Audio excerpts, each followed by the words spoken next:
I've always thought, look, you could argue two sides. Britain being free of a sclerotic Europe is not an unreasonable thing. It isn't possible to do in an undifficult way. And so the thing about Brexit was always the complications are extraordinary. The British people don't fully understand what it means. They're just finding out. Companies are just starting to tell people, well, if this happens, I have to do that. Whether it's moving a plant or closing something down. And so I think a hard Brexit will be a disaster for Great Britain. We don't think it's going to happen because it's bad for Europe, too. So they'll just extend things and have kind of agreements. But we're prepared for a hard Brexit. I mean, we had no choice, Phil, right from the start. That J.P. Morgan Chase can't be in a position where we get to March 19th and March 20th and we can't conduct business in Europe. It just isn't possible. So we've already spent hundreds of $1 millions getting prepared for that. But we are prepared for that, but not everyone is. Customs ports aren't, certain exporters aren't, certain manufacturers aren't, certain real estate people aren't.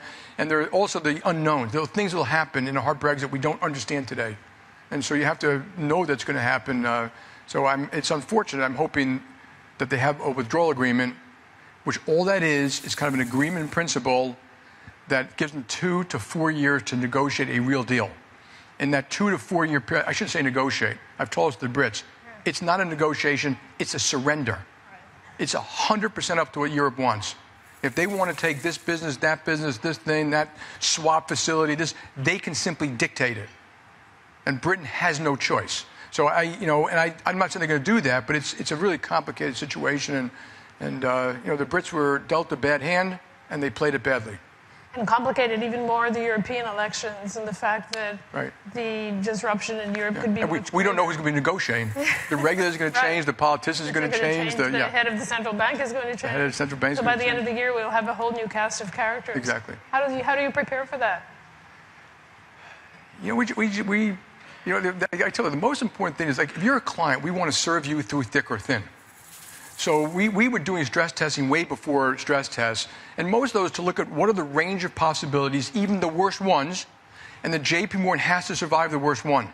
Other than that, and the multiple secondary, tertiary effects of the worst one.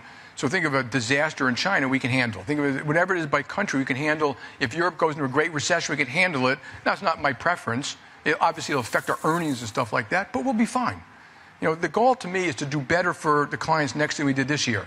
The earnings themselves will fluctuate a little bit based on some things I can control, some things I can't control. And so we try to run our business be very coherent. Countries don't, and clients don't like it when a bank is in and out. You can't go in and out. You can't be a fair weather friend.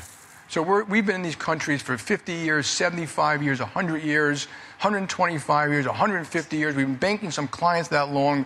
And we are going to continue to do that through thick or thin. We did it right through the Great Recession, whether it was making markets for clients or rolling over trillions of dollars of debt at the same price. I'd say banks never got credit for this, but in the middle market and large corporate, they raised credit at the same price. Not at the market price, which was 17% for some of these clients, but at LIBOR plus 250. And so because we're their lender of last resort, and we try to play that role, knowing that's not about earnings at that time. It's about getting society, getting the economy functioning and healthy.